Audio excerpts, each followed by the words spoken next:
Assalamualaikum warahmatullahi wabarakatuh. Perkenalkan, kami dari kelompok 7 akan membuat video tentang dasar-dasar psikologis kehidupan beragama. Perkenalkan, nama saya Aryo Dwi Nugroho dengan NIM 2012-31173. Yang kedua, teman saya Muhammad Hafiz 2012-31151. Dan yang ketiga, teman saya Hafi Agustin dengan NIM 2012-31157. Yang terhormat kepada Ibu Nurlinda selaku dosen pengampu. Baiklah, kami akan menjelaskan dasar-dasar psikologis kehidupan beragama. Nah teman-teman, ada beberapa pendapat mengenai tentang psikologi agama. Yang pertama itu dari Thales. Beliau berpendapat bahwa psikologi agama adalah cabang dari psikologi yang bertujuan mengembangkan pemahaman terhadap perilaku keagamaan dengan mengaplikasikan prinsip-prinsip psikologi yang diambil dari kajian terhadap perilaku bukan keagamaan. Sementara itu, menurut Connolly, psikologi agama mengacu pada penerapan metode-metode dan data psikologis ke dalam studi tentang keyakinan, pengalaman, dan sikap keagamaan. Agama berpengaruh terhadap sikap dan tingkah laku orang atau mekanisme yang bekerja dalam diri seseorang. Karena cara seorang berpikir, bersikap, bereaksi, dan bertingkah laku tidak dapat dipisahkan dari keyakinannya, karena keyakinan itu masuk dalam konstruksi kepribadiannya. Dengan demikian, psikologi agama berusaha untuk menjelaskan pekerjaan pikiran dan perasaan seseorang terhadap agama, baik ia orang yang tahu beragama, acuh tak acuh, ataupun anti agama. Memang diakui bahwa untuk mengemukakan definisi secara tegas mengenai psikologi agama agak sulit, karena selain disiplin ilmu mencakup bidang kajian yang berlainan, baik psikologi maupun agama merupakan persoalan yang abstrak. Terlebih lagi, masalah yang dapat menyangkut agama sukar atau didefinisikan secara jelas dan dapat disetujui semua pihak. Apalagi agama menyangkut kehidupan batin yang paling mendalam dan peka. Selain pengalaman agama bersifat individual dan subjektif, sehingga setiap orang memiliki penghayatan yang berbeda-beda. Yang selanjutnya adalah ruang lingkup psikologi agama. Yang kedua adalah ruang lingkup psikologi agama. Lapangan psikologi agama mencakup proses beragama, perasaan, dan kesadaran beragama dengan pengaruh dan akibat-akibat yang dirasakan sebagai hasil keyakinan yang dianut. Oleh karena itu, lapangan psikologi agama meliputi yang pertama, bermacam-macam emosi yang menjalar di luar kesadaran yang ikut menyertai kehidupan beragama orang biasa atau orang umum, seperti rasa lega dan tentram sehabis sholat, rasa lepas dari ketegangan batin, serta setelah berdoa dan membaca Al-Quran dan lain-lain. Yang kedua, bagaimana pengalaman dan perasaan seorang secara individu terhadap Tuhannya, misalnya rasa tentram dan kelegaan batin. Selanjutnya, meneliti dan mempelajari kesadaran dan perasaan terhadap kepercayaan yang berhubungan dengan surga dan neraka, serta dosa dan pahala yang turut memberi pengaruh terhadap sikap dan tingkah lakunya dalam kehidupan. Selanjutnya, itu meneliti dan mempelajari bagaimana pengaruh penghayatan seorang terhadap ayat-ayat suci untuk kelegaan batinnya. Selanjutnya akan dijelaskan oleh Hafiz. B. Teori sifat dasar. 1. Pengertian sifat. Sifat dalam teori ini merujuk pada pola yang konsisten dari perasaan, pikiran, dan perilaku yang membedakan individu satu dengan yang lain. Sifat dianggap sebagai elemen dasar dari kepribadian yang tetap stabil dalam berbagai situasi. Sifat ini dapat berupa karakteristik yang terukur seperti keterbukaan terhadap pengalaman, tingkat kepercayaan diri, atau kecenderungan untuk bersosialisasi.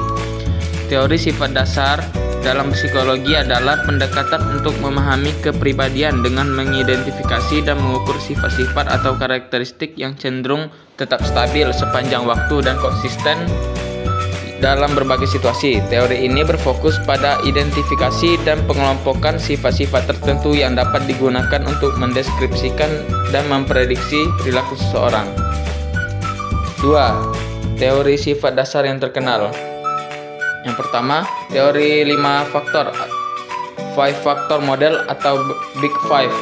Teori ini mengemukakan bahwa ada 5 dimensi besar yang dapat digunakan untuk menggambarkan kepribadian seseorang.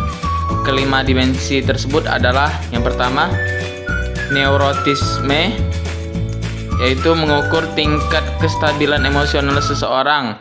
Orang dengan skor tertinggi pada dimensi ini cenderung lebih mudah merasa cemas, stres, dan gelisah. Yang kedua, ekstraversi atau mengukur sejauh mana seseorang cenderung aktif, sosial, dan mencari stimulasi di luar diri mereka. Yang ketiga, keterbukaan terhadap pengalaman, yaitu mengukur sejauh mana seseorang terbuka terhadap ide, nilai, dan pengalaman baru. Yang keempat, kesesuaian, yaitu mengukur sejauh mana seseorang cenderung empatik, baik hati, dan mudah bekerja sama dengan orang lain. Yang kelima, ketelitian, yaitu mengukur sejauh mana seseorang bersifat terorganisir, disiplin, dan bertanggung jawab dalam menjalani kehidupan. Model ini dikenal juga dengan sebut Big Five Personality Traits dan dianggap sebagai salah satu teori sifat dasar yang paling banyak diterima dalam psikologi modern. Setiap individu memiliki kelima dimensi ini, namun dalam proporsi yang berbeda-beda.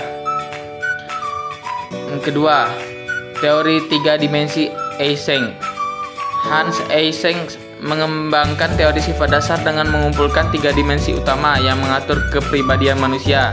Yang pertama, ekstraversi versus introversi. Dimensi ini mencerminkan sejauh mana seseorang terfokus pada dunia luar dan aktivitas sosial, atau lebih memilih waktu sendiri dan berfokus pada dunia internal. Yang kedua, neurotisme, yaitu mengukur stabilitas emosional yang sejauh mana seseorang mudah terpengaruh oleh stres, kecemasan, dan perasaan negatif. Yang ketiga, psikotisisme, yaitu dimensi ini mencerminkan sejauh mana seseorang memiliki sifat keras kepala, tidak konvensional, atau kurang empati. Menurut Eysenck, kombinasi dari 3 dimensi ini bisa digunakan untuk menggambarkan kepribadian seseorang secara keseluruhan. Yang ketiga, teori sifat Kettle atau 16 faktor kepribadian. Raymond Kettle mengembangkan teori tentang 16 faktor dasar yang menggambarkan kepribadian manusia. Kettle menggunakan metode statistik yang disebut analisis faktor yang mengidentifikasi 16 dimensi utama yang dianggap sebagai sifat dasar kepribadian. Faktor-faktor ini mencakup sifat-sifat seperti kecerdasan, keaktifan, stabilitas emosi, dan kedalaman hubungan sosial. Kettle juga memisahkan faktor-faktor ini menjadi 2 kategori, yaitu faktor permukaan yang lebih mudah diobservasi dan faktor inti yang lebih mendalam dan menjadi dasar dari perilaku individu. Teori kognitif. Yang pertama, pengertian teori kognitif. Proses-proses kognitif merupakan bagian dan landasan sikap keagamaan, karena memang ada benarnya bahwa suatu kepercayaan secara diam-diam akan lebih kuat dipegangi bila proses pemikiran itu dapat digunakan untuk memberikan alasan pembenarannya. Dan kebanyakan orang cenderung meninggalkan kepercayaan-kepercayaan yang di mata mereka tampak kurang mendapatkan dukungan kognitif, meskipun kepercayaan-kepercayaan ini menarik perhatian mereka berdasarkan pertimbangan-pertimbangan lainnya. Teori emosi. Salah satu faktor yang membantu pembentukan sikap keagamaan adalah sistem pengalaman emosional yang dimiliki setiap orang dalam kaitannya dengan agama mereka. Ini bisa disebut emosional atau efektif dalam sikap keagamaan. Setiap orang dapat menafsirkan kesadarannya secara teistik dan mengatakan, misalnya, bahwa dia telah melakukan komunikasi dengan Tuhan. Meskipun pengalaman itu tidak menutup kemungkinan untuk dijelaskan secara berbeda, dan pengalaman mistik seperti ini dalam agama Islam sudah biasa terjadi, terutama mungkin sejumlah orang akan menolak penafsiran teistik berdasarkan alasan-alasan intelektual atau alasan-alasan lain sebagai akibat dan pengalaman-pengalaman yang kontradiktif. Perasaan orang bahwa dia melakukan kontak langsung dengan realitas-realitas adikodrati bisa juga terjadi melalui musik, upacara-upacara peribadatan tertentu. Namun sarana tersebar untuk menimbulkan pengalaman emosional adalah bahasa manusia yang diantaranya melalui khutbah dan pidato. Jadi kesimpulannya, psikologi agama berperan penting dalam memahami pengaruh agama terhadap sikap perilaku, dan kehidupan emosional individu. Agama tidak hanya memberikan panduan spiritual, tetapi juga memiliki dampak mendalam terhadap kepribadian dan kesejahteraan mental. Kajian ini menunjukkan bahwa keyakinan agama dapat membentuk cara individu berpikir, merespon situasi, dan mengekspresikan emosi, yang semuanya terhubung dengan teori-teori psikologi seperti teori sifat dasar dan teori emosi. Secara keseluruhan, psikologi agama memberikan pemahaman yang lebih dalam mengenai bagaimana kepercayaan dan keyakinan religius mempengaruhi kehidupan seseorang, baik secara pribadi maupun sosial. Terima kasih. Wassalamualaikum warahmatullahi wabarakatuh.